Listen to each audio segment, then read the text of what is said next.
Regenerades. Un espacio de género y derechos humanos.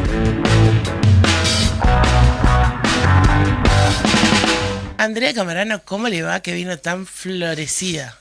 Sí, bueno, empezaron los climas más lindos, por lo menos esta semana. Veremos a ver cómo sigue el clima. Muy buenos días para Fer, Diego, Fede y todos y todas del otro lado. En este espacio de género y derechos humanos vamos a estar hablando justamente de derechos humanos y de la educación sexual integral como derecho humano. Y por eso tenemos una entrevista para conocer un poco sobre qué es lo que está pasando con la educación sexual integral en la región.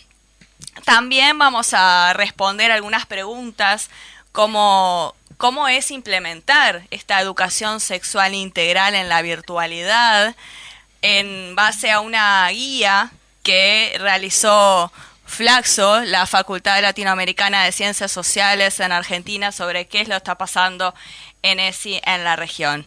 Y para eso voy a conversar con Karina Cimino y Diego Rossi, integrantes del Programa de Ciencias Sociales y Salud y coordinadores de la línea de trabajo en educación integral de la sexualidad de Flaxo, justamente. Muy buenos días. Buenos días, Andrea. Buenos días, Andrea. Un gusto compartir este espacio con ustedes. Muchas gracias por estos minutos, un gusto también conversar con ellos y vamos a estar poniendo en contexto, básicamente, de qué se trata, ¿no? Para que nos cuenten por qué la educación integral de la sexualidad es un derecho humano. Hay que garantizarlo, hay que defenderlo. ¿Y cuál es la importancia para nuestros niños, niñas y adolescentes? Que parece obvia esta pregunta, pero no lo es. Sí, exactamente. Parece obvia, pero en muchos países de nuestra región no es posible el ejercicio de este derecho. Nosotros defendemos la educación integral de la sexualidad como un derecho en sí mismo, como la posibilidad de que niñas, niños, adolescentes y jóvenes reciban información de calidad, científicamente validada, y que eso posibilita el ejercicio de otros derechos. Posibilita el ejercicio a la educación, el ejercicio al derecho a la salud. O sea, es un derecho en sí mismo que habilita el ejercicio de otros derechos. Entonces, desde ese lugar, desde esa perspectiva, es que la educación integral de la sexualidad como derecho debe ser defendida, debe ser promovida para que niñas y niños de nuestros países y de toda la región tengan acceso a esta educación. Bien. Karina, ¿querés complementar? Bueno, sí, complementando un poco lo que ya Diego dijo, o sea, el tema de la educación integral en la sexualidad es fundamental porque brinda estos conocimientos y desarrolla competencias que son imprescindibles para la niñez y adolescencia para poder ejercer su ciudadanía. Yo diría que es hoy día imprescindible eso, no solo porque sea un derecho escrito en los derechos de la niñez y adolescencia, no solo porque sea un derecho humano y un derecho sexual y reproductivo, sino porque lo que brinda, aporta el bienestar de nuestra niñez, de nuestra adolescencia. Diríamos que hoy día, aparte, tiene que ver con la educación de calidad. Hoy no podemos hablar de una educación en general, ¿no? Una educación de calidad que no aborde estos contenidos, porque estaríamos, si uno quiere educar para la vida, para poder ejercer su ciudadanía, ver cuántos hijos quiere tener, cómo, para ver el bienestar en las relaciones interpersonales, emocionales, porque bueno, siempre caemos en el mito de la sexualidad, como la gente lo asocia siempre con la genitalidad, y en la educación integral de la sexualidad hablamos de muchas dimensiones distintas. Y bueno, en eso, ¿no? En que queremos desarrollar justamente todo eso, lo emocional, lo afectivo, los vínculos, o sea, y no es solamente trabajar para prevenir embarazos o que es una de las cuestiones también que se abordan, pero no es el fin último, ¿no? Nada más de la educación sexual, sino que es justamente aportar a este bienestar general. Bien. Y bueno, y sí, pasamos a otra. ¿Sí? No, pensando también en la IA para docentes, pedagogía de la educación integral de la sexualidad en instancias virtuales, que recientemente presentó Flaxo y qué desafío también, ¿no? Enseñar ESI, preservar también este derecho en la virtualidad. ¿Cómo surge la idea primero? Karina. Bueno, la idea surge por el contexto, digamos, estábamos todavía en pandemia Claro. en el 2021, y bueno, lo que pasaba era que uno veía que ya costaba, digamos, para las y los docentes poder garantizar la continuidad educativa, o sea, tener que migrar a la virtualidad en muchos lugares, no en Uruguay, pero en otros países de la región, esta guía es regional, y en muchos países no se volvió a la presencialidad sino hasta este año. O sea que todo ese periodo había una necesidad grande de poder brindar herramientas porque las y los docentes no estaban preparados para trabajar en virtualidad. Y por otra parte, además de eso, o sea, siempre cuesta abordar la educación integral en sexualidad en el ámbito educativo. A esto se agregan las dificultades tecnológicas, la falta de preparación para hacerlo. Entonces, bueno, nos parecía importante generar una herramienta que no fuera solo cómo hacer un trabajo, ¿no?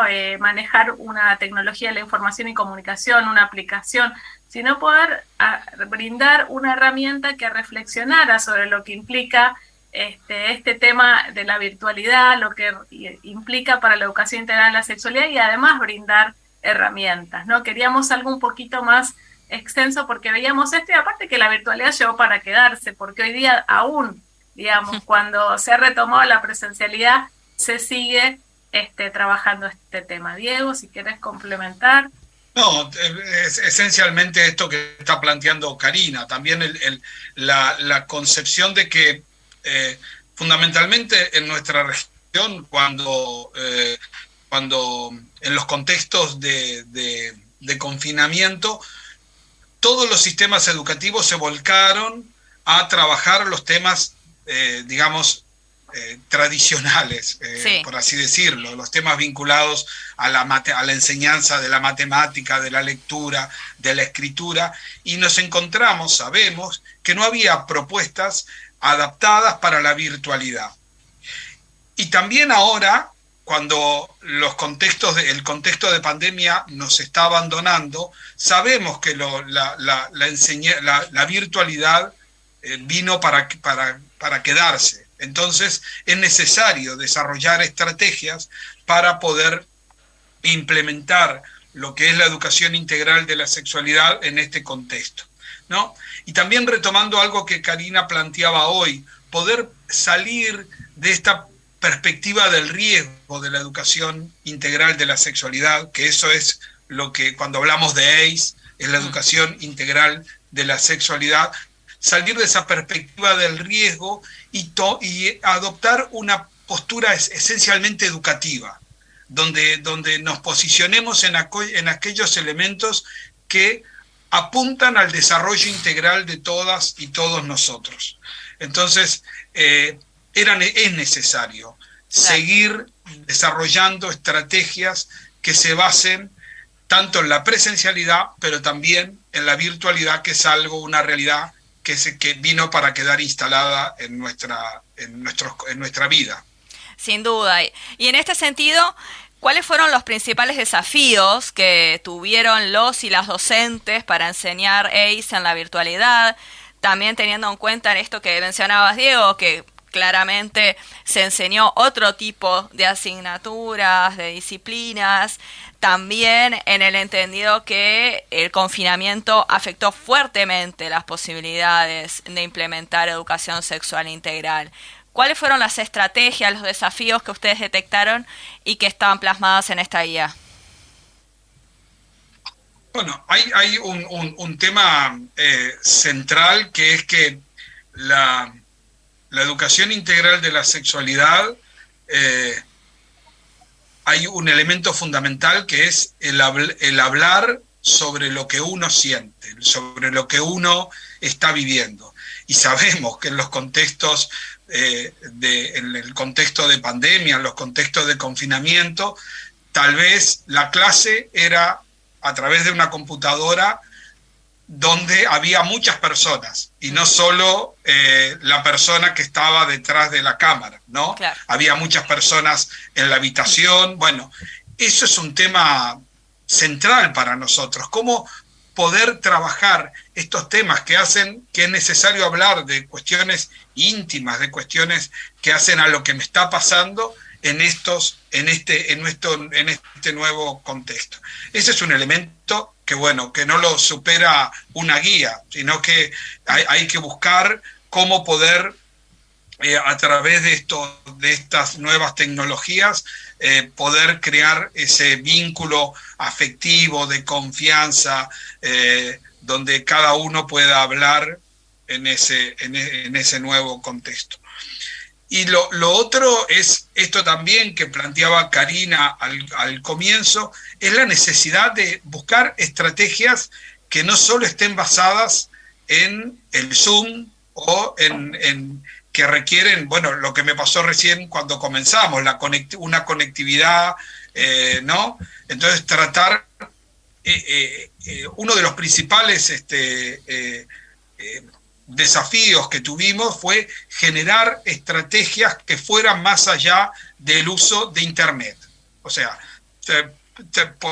realizar propuestas en contextos virtuales que se alejaran del uso de Internet, que pudiéramos utilizar los teléfonos móviles o otras alternativas que fueran fácilmente utilizables, donde la accesibilidad y la conectividad no era del todo buena. Claro. No sé, Karina, si me estoy quedando con algo en el tintero. No, yo creo que es eso, o sea, no hay mucho para agregar, esto de que capaz que en Uruguay hay conectividad, pero en general hay buena conectividad, y en otros contextos de Latinoamérica la situación es muy diferente, ¿no? Tanto del estudiantado como del equipo de docentes. Y bueno, siempre las brechas digitales también reflejan las desigualdades sociales, sabemos. Así que ese fue un gran desafío. Sin duda, ¿no? Adaptarse a esos contextos distintos en cada región, las características también de los niños, niñas y adolescentes, de cómo también avanzar para que obtengan esta educación integral de la sexualidad. Y en este marco quisiera preguntarles también cómo entienden que la suspensión de las clases, el confinamiento, les afectó también para adquirir este derecho. Y bueno, así afectó mucho, nos afectó a todas, todos, y especialmente creemos que a la niñez y a la adolescencia, por las condiciones que se vivían, como sabemos, bueno, en los hogares muchas veces, si bien el hogar tiene que ser un lugar de protección, sabemos que eso no pasa, y con la pandemia, el confinamiento, se agravaron los problemas de violencia en el hogar, de abusos. Se han incrementado los embarazos en niñas y adolescentes como situaciones de violencia, y bueno, todo esto realmente... Y el acceso, por ejemplo, el acceso a consejerías. Sabemos que en muchos países funcionaban lo que eran las consejerías vinculadas al VIH-Sida o vinculadas a la prevención del embarazo en la adolescencia, y estas consejerías dejaron de funcionar, porque claro, la gente no podía llegar a los servicios de salud, las niñas y los adolescentes.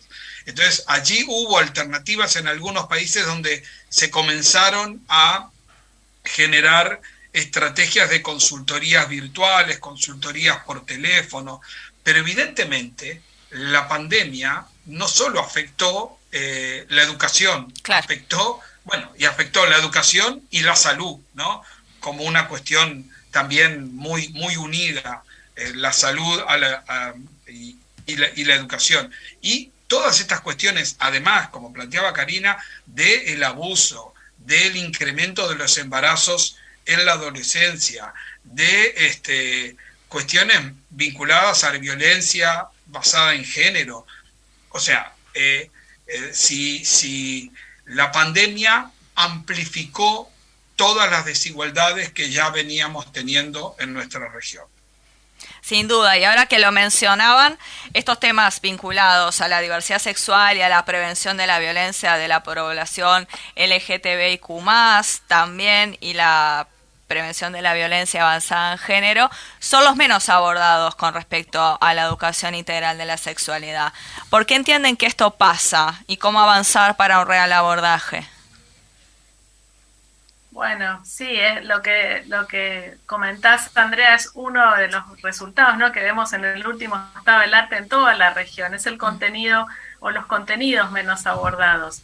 Y un poco tiene que ver con estos prejuicios que existen, ¿no?, con todo el tema de el avance también de los grupos opositores a estos temas, los grupos conservadores, que entienden que abordar estos temas es promover digamos, que niñas, niños adopten una orientación, una identidad de género diferente. En vez de entender que la educación integral en la sexualidad es justamente para respetar, para dejar que se puedan, digamos, para garantizar el derecho a todas las personas, incluir, lo entienden justamente como que si uno lo hace va a promover estos aspectos.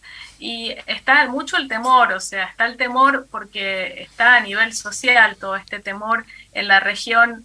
Bueno, se ve un avance de estos grupos opositores, entonces los docentes que forman también parte de esta sociedad tienen el temor de abordar también estos temas por tema de que la familia reaccione, a que si trabajan este tema de la diversidad, bueno, justamente vengan los padres a la puerta de la escuela con panfletos, o sea, y por prejuicios propios, porque hay gente, nos ha pasado con Diego estando en talleres formando profesionales, hablamos de ámbito universitario, donde estos temas, hay mucho desconocimiento de estos temas, o sea, se cree que es una como elección, ¿no? Sí.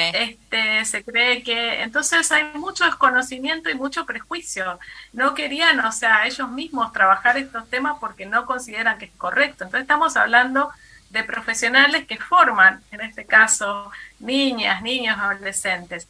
Y hay mucho por trabajar, por seguir trabajando en estos temas para desmistificar, desnaturalizar estas cuestiones que digamos, de homofobia que existen. Y si no lo hacemos, vamos a seguir incrementando justamente este problema, que es uno de los problemas de violencia que más existen hoy día en el ámbito educativo, sobre todo en el ámbito del nivel secundario. Los problemas, digamos, de violencia hacia la homofobia, lesbotransfobia, y si no se entiende que la educación integral de sexualidad tiene que trabajarlo justamente para producir el efecto contrario, estamos en serios problemas. Así que mucho para abogar por estos temas y para entender que en el camino que tenemos que ir.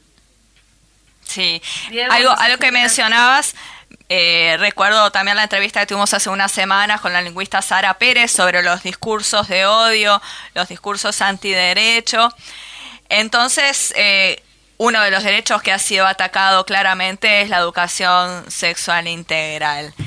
¿Cómo avanzar para reivindicar este derecho, justamente? Sí, yo retomando lo que planteaba, con lo que aportaste tú y lo que planteaba Karina, a nosotros nos parece que hay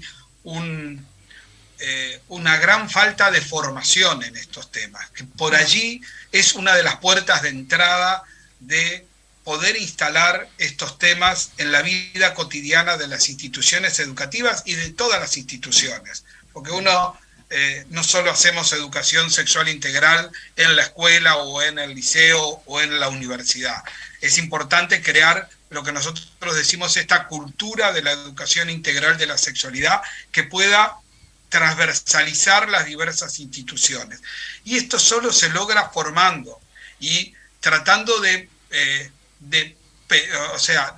si todavía escuchamos a políticos y a fiscales y a exfiscales que dicen que yo puedo optar mi orientación sexual a determinada edad, eso da cuenta de una ignorancia suprema, en el sentido de cuando cada uno de nosotros se despertó y dijo, hoy voy a ser homosexual, o hoy voy a ser heterosexual. Entonces, si no podemos superar, eso solamente se supera con formación, con conocimientos, con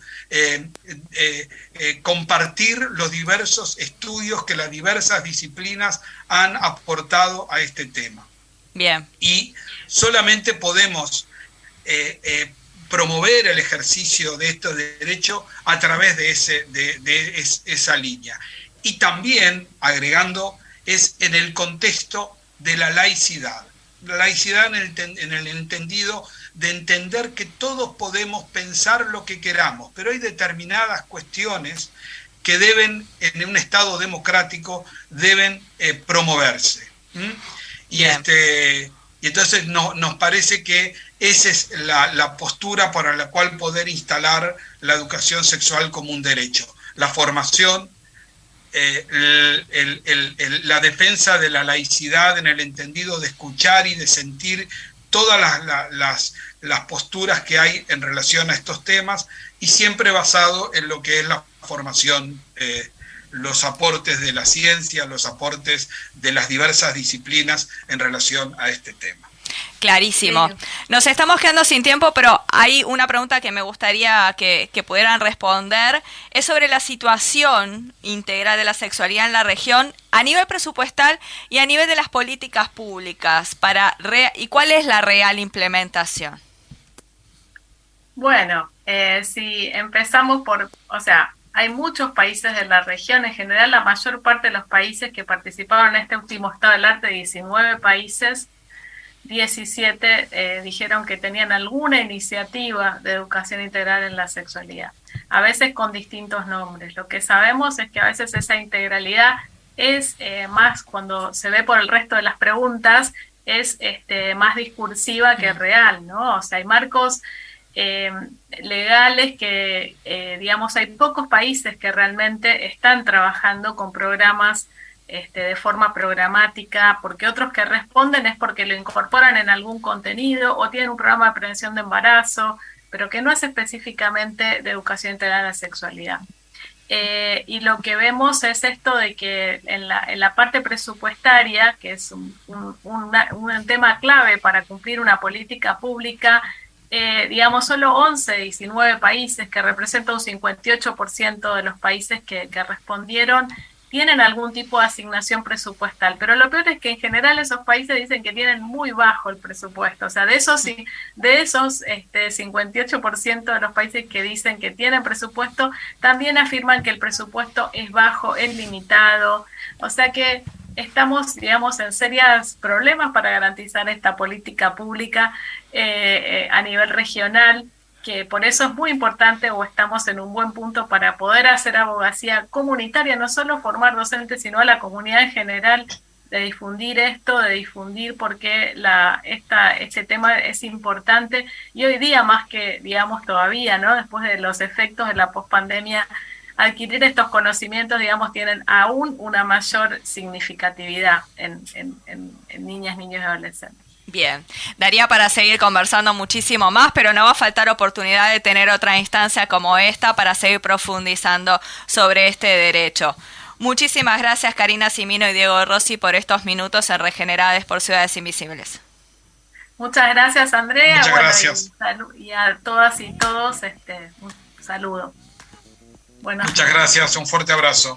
Gracias. Muchísimas gracias a todos por estar en esta columna de Regenerades, Andrea, que siempre nos traes temas súper interesantes que a todos y todas se nos va la vida en estos temas, prácticamente. Sí, siempre es bueno además tener una mirada regional, ¿no? de en qué están estos temas que se intentan también, por supuesto, abordar aquí como perspectiva de derechos y bueno, saber justamente cómo se viene manejando en este caso en un país como Argentina, ¿no? El que siempre estamos mirando porque lo tenemos tan cercano. Es así.